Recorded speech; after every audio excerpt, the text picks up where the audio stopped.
weekend, and Sunday morning, Thelma came in saying that we gotta go. So there was no hospital in Tracy at that time, so we went to St. Joseph's Hospital and got her in, and Dr. Doty was his name, was there, and he examined her and said, well, Jack and Lomita was with me. He said, well, this baby's not going to be around till late this evening or later tonight. That was about noon. So we said, well, we'll go down and get about to eat. So we went down to the restaurant that close by, and Jack said, well, we might as well go to the place with Corley. I said, well, let's drive back by the hospital and see how she's doing. So we did, went in, and was greeted with the nurse holding Monty. Had already arrived. So that was a happy time. Everything went real well. And so I had to report back to the base, and I told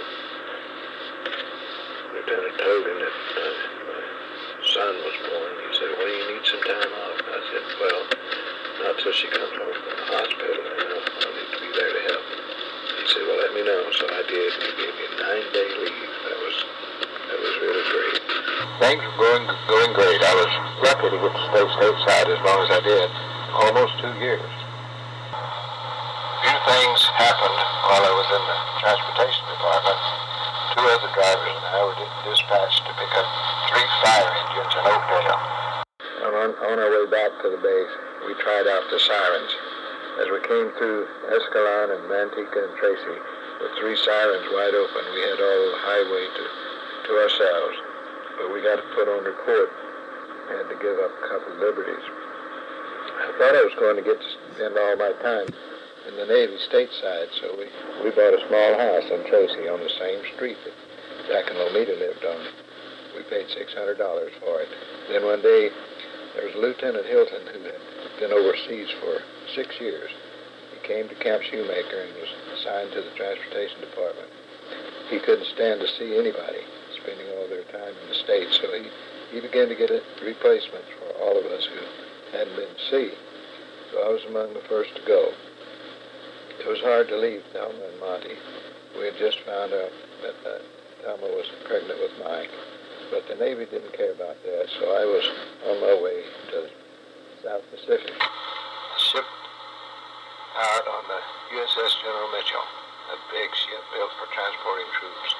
We left San Francisco at night and soon hit some real rough sea. I awoke and saw my sea bag swaying back and forth. I couldn't go back to sleep, so I climbed out of a hammock, and it was just one deck up to the top, so I knew I was going to be sick. So by the time I got to the top deck, I was feeding the fish, sick. For 6 days, I was too sick to stand up. My buddies brought me stuff to eat, but I couldn't keep anything down except crackers. We finally hit it calm sea, and I was able to go through the chow line and was able to keep food down. We were somewhere in the South Pacific when they announced that President Roosevelt had died. I guess some of the sailors thought we would lose the war because of his death. We stopped at Espiritu Santos and again at Guadalcanal. Somewhere in the South Pacific, we were having an abandoned ship drill. Everyone was on top deck with life jackets on, and word came over the PA system, man overboard. A black sailor pulled off his shoes and his cap and jumped overboard. He was never found. We finally arrived in the Philippines. It was at night.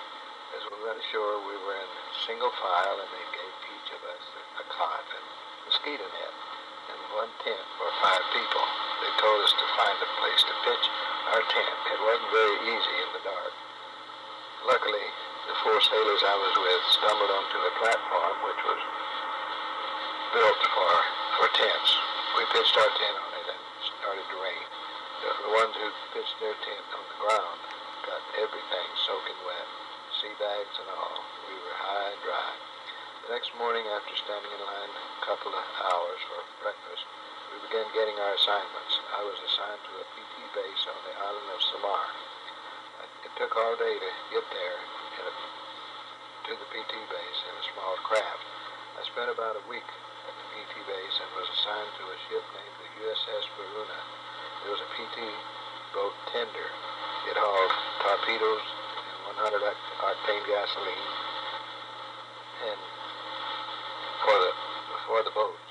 Also depth charges. If it had ever been hit, there wouldn't have been enough left of it to picture Keith's with.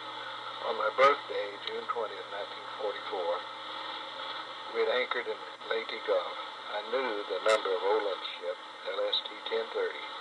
After we anchored, I went topside and about 200 yards away, I saw LST 1030. I asked our signalman to signal Olin's ship and asked if he was aboard. He was, and a little later he signaled back saying he was coming over. It was just getting dark and the wind and rain started, so he got soaking wet, but couldn't find my ship. First thing next morning, we were ordered to change anchorage positions. Olin found one where I was, so he came aboard and spent the night with me. We slept out on the deck. I think we visited most of the night. The next day, Olin went north to Manila. My ship went south to Borneo. On the way to Borneo, we were bombarded with radio messages from Tokyo Rose. She told us where we were and where we were going. She told us we would have trouble going through the Balikpapan Straits. She said the Japanese had one-man suicide boats would bomb the PT tender, USS Varuna. We were in the rear of the convoy, moving about 6 knots per hour. All of a sudden, we received orders to reverse the engines to back down, full speed. It takes time to start moving in reverse. The captain kept ordering full speed reverse. We were expecting to be blown out of the water. Finally, the captain ordered to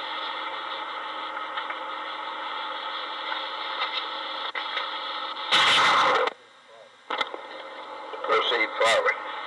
When we got going again, the engineer came down in the engine room. There was a soundproof small room where he took each of us and told us what the trouble was. Radar picked 2 ships coming across between the convoy and our ship. They wouldn't answer, friend or foe, so to keep from having a collision, we backed down and let them go past. We never knew whether they were enemy ships or not, but it was a scary time after listening to Tokyo Rose's warning us that they would get us. We caught up with the convoy and proceeded toward